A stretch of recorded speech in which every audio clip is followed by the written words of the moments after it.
back, everybody. Hour 2. Are you ready? I'm all fired up. We got a big, in-depth Region 9 recap from last night coming your way.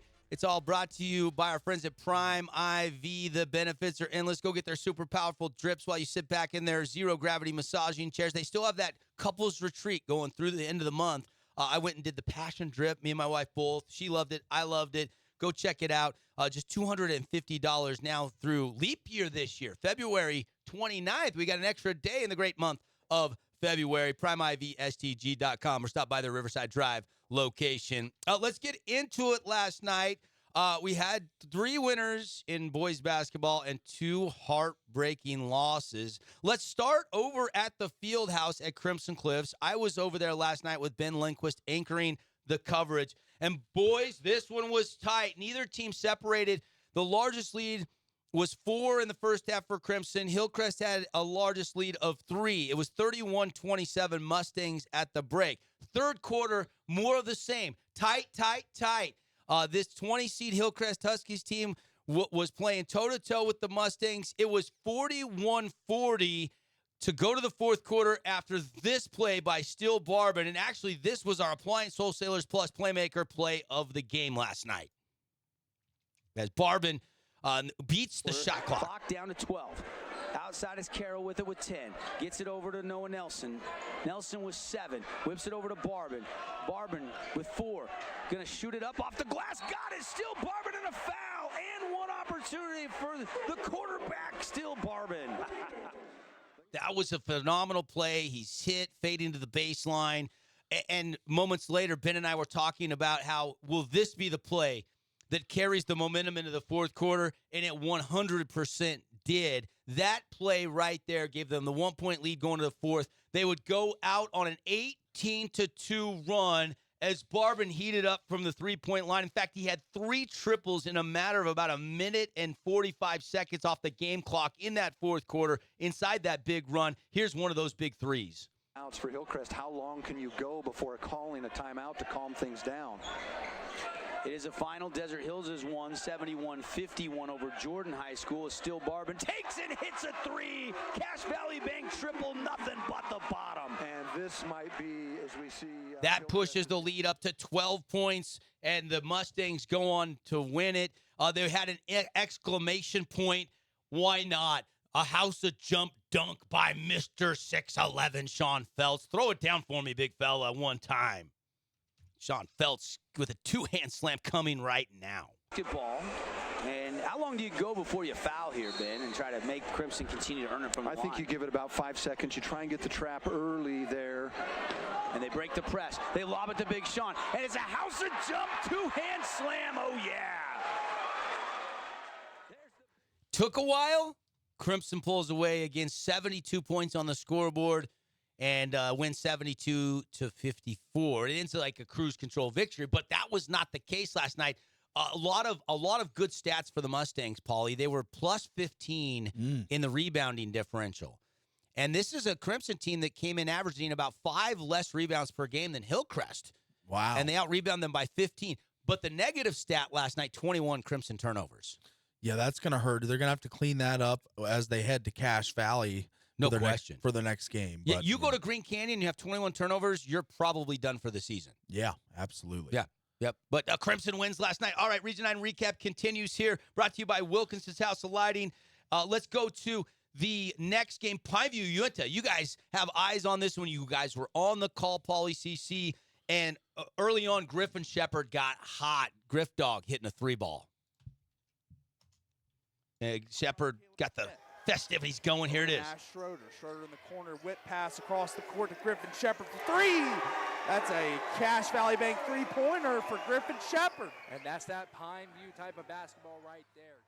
Griffin Shepard, Paulie getting the call there last night. Had a team high in points.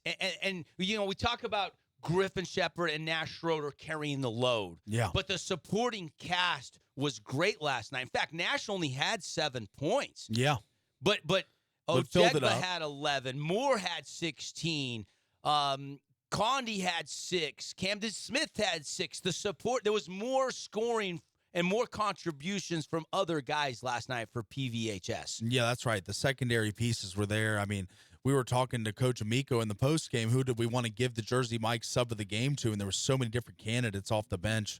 It was hard for him to even pick one. So The guy you went with, though, was Adam Moore, right?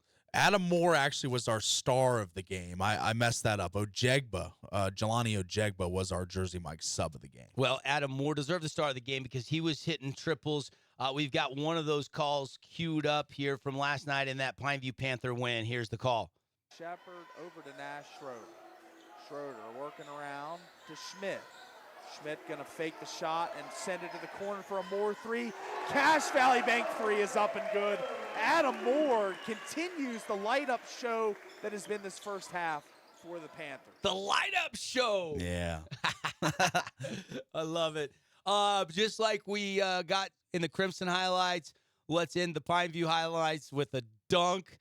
Another big play for Pineview last night. This is Trevor Condi, I believe, that had the Condor chipping in with a big dunk for us and got that house a jump dunk for everybody. Got that 1 hour free jump time. And this is my first time seeing this play. I want to compare it to the big Sean Phelps because we've had the conversation over the season. If there was the Region 9 All-Star Dunk Contest, who would win it?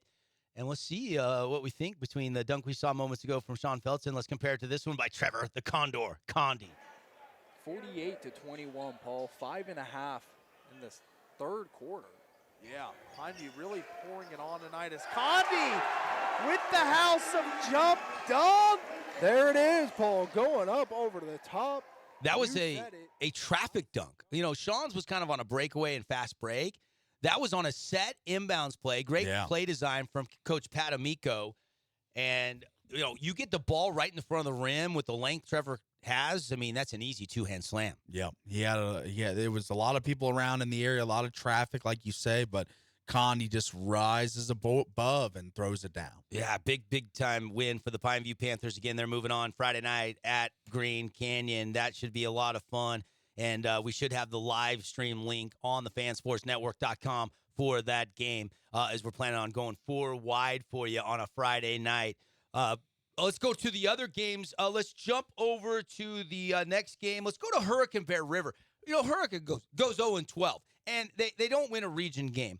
And it would have been very easy to write them off. But Coach Stout and the Tigers made some plays. This was a big 3-ball by the Tigers that really kind of set the tone. They have some guys that have shot the 3 really well this year. And this is on the road at Bear River.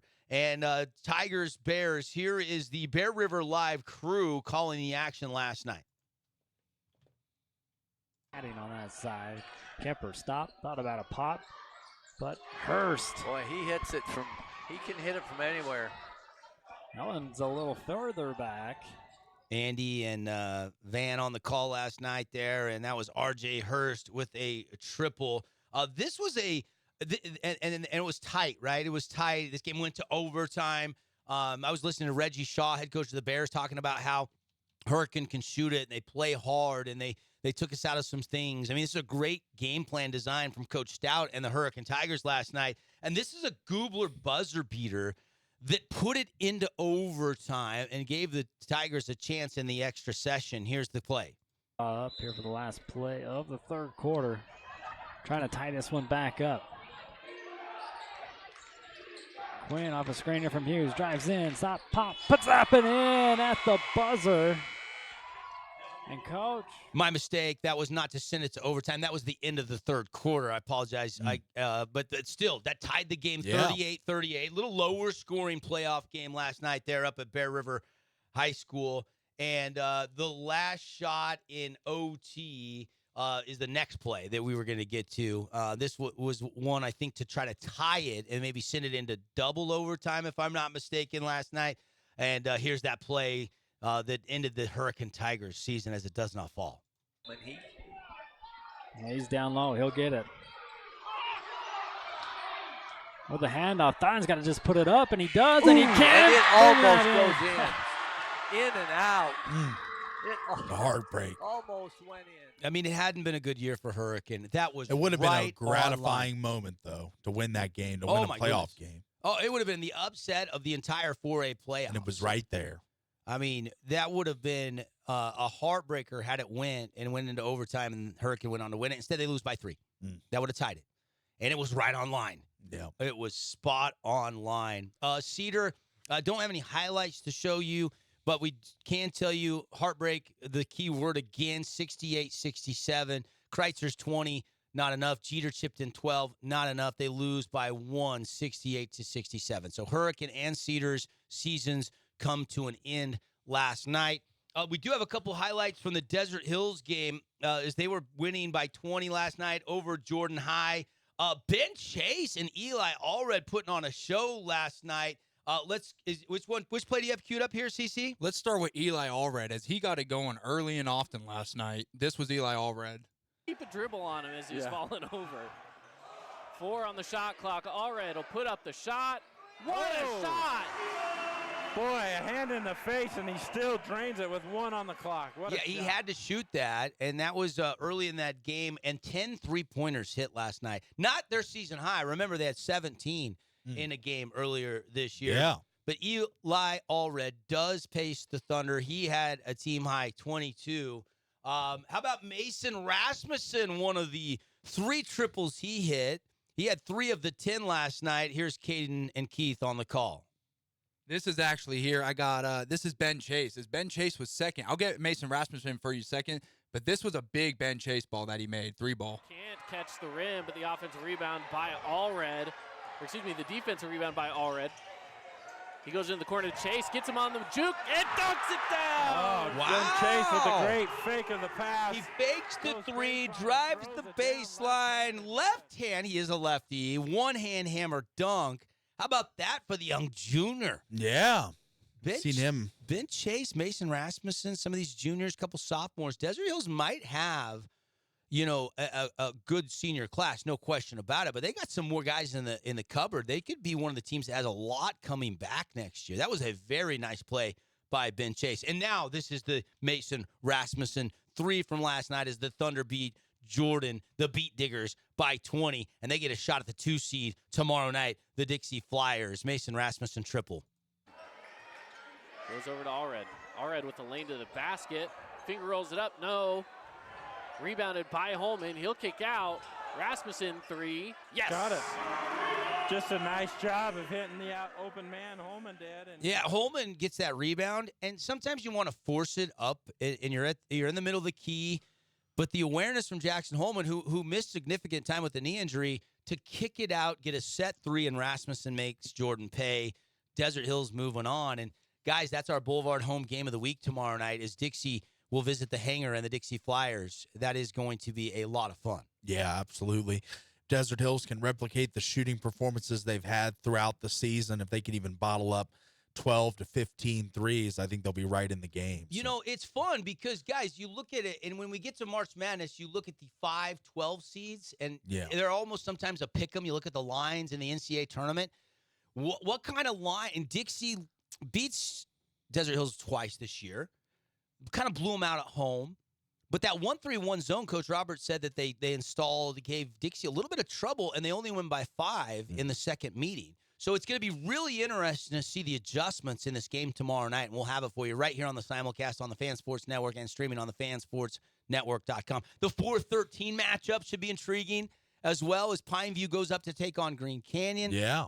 The Crimson game against Green Canyon Crimson, and then Ridgeline and Pineview. Those are matchups where in the NCAA tournament, those matchups can sometimes be tighter than the seeding would otherwise say. That's right. And I kind of circle in on that Pineview Ridgeline game. I mean, you think about Ridgeline, how good they've been this season, and Pineview's going to have to bring their A game. They're going to have Nash Schroeder can't have a game like he had last night. He's going to have to be scoring at his normal rate. Griffin Shepard and the supporting cast that we saw last night is all going to have to chip in. But I think that game's going to be much closer than like a Perry's Power Guide would offer. I think it's going to be much, much closer. Yep. So, again, the other matchup we'll have for you as we go 4 wide, Snow Canyon will host Mountain View. Owen Mackey and the Warriors, the 7 seed, they will host Mountain View tomorrow night. We'll have that one on the live stream. So, Pineview on the road at Ridgeline, Crimson on the road at Green Canyon, Dixie hosting Desert Hills, and Snow Canyon hosting Mountain View.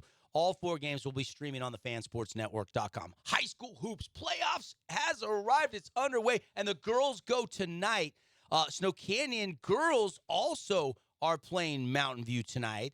But the game that I'm really interested in is a Region 9 showdown in the second round of the playoffs. That is Dixie out at the Tigers Den to take on the Lady Tigers tonight. That one could be a lot of fun.